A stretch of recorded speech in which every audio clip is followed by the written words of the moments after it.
இந்தியாவிற்குள் 28 ஆண்டுகளுக்கு முன்பு சட்டவிரோதமாக நுழைந்த பங்களாதேஷை சேர்ந்த முன்னா மியா என்பவர் தன்னை நாடு கடத்துவதற்கு எதிராக தொடர்ந்த வழக்கில் புதிய வெற்றியை பெற்றுள்ளார்.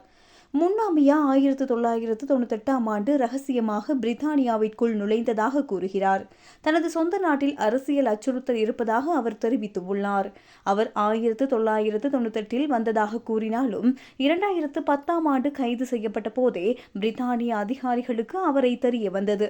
அதுவரை அவர் அதிகாரிகளின் கண்ணில் படாமல் வசித்து வந்துள்ளார். 2012ஆம் ஆண்டு அவர் முறைப்படி தங்குவதற்கு விண்ணப்பித்தார். 14 ஆண்டுகள் கடந்தும் இவரது வழக்கு இன்னும் முடிவுக்கு வரவில்லை. முன்னா மியா தான் பங்களாதேஷின் முக்கிய எதிர்க்கட்சியான பங்களாதேஷின் தேசிய கட்சியின் உறுப்பினர் என்றும் அங்கு சென்றால் தனக்கு உயிருக்கு ஆபத்து என்றும் கூறி தஞ்சம் கோரியுள்ளார்.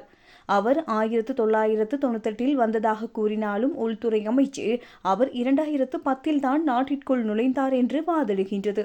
2010இல் கைது செய்யப்பட்டு விடுவிக்கப்பட்ட பிறகு அதிகாரிகளிடம் தகவல் தெரிவிக்காமல் அவர் தலைமறைவானார்.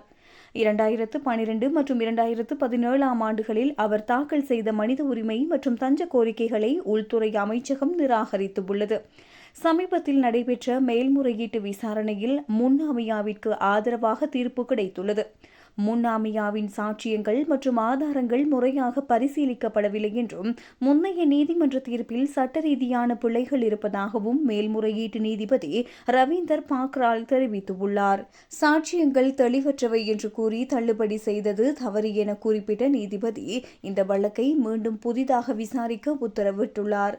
இதன் மூலம் 20 ஆண்டுகளுக்கு மேலாக பிரித்தானியாவில் வசிப்பவர்களுக்கு வழங்கப்படும் சலுகையின் அடிப்படையில் அவர் தங்குவதற்கு மீண்டும் ஒரு வாய்ப்பு கிடைத்துள்ளமை குறிப்பிடத்தக்கது.